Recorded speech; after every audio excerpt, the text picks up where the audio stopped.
aya pisan ras-rasan.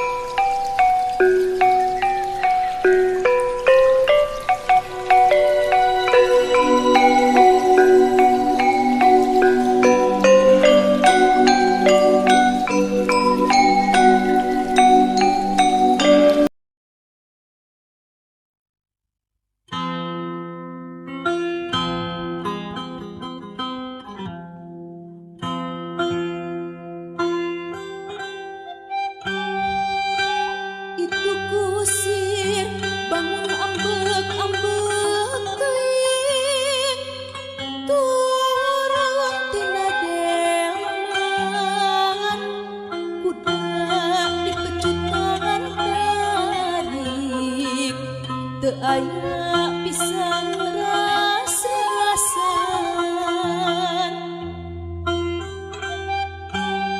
Dengaraskeun bongkena ka sato lain padahal mogokna lantaran geus capek teuing hayang ngaso eureun heula.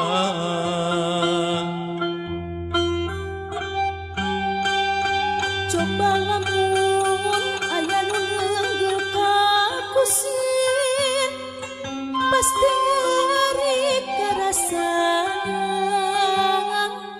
sato oge tangtu leumpeuh pada boga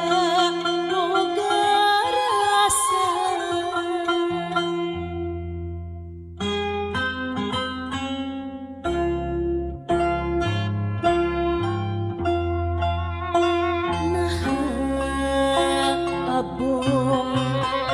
Abong teuing nasib abdi jadi hewan digawekeun berang penting dirangket aya ras-rasan. Abong kena abdi sato dengaraskeun kanu capek sadipinten pae poso mogok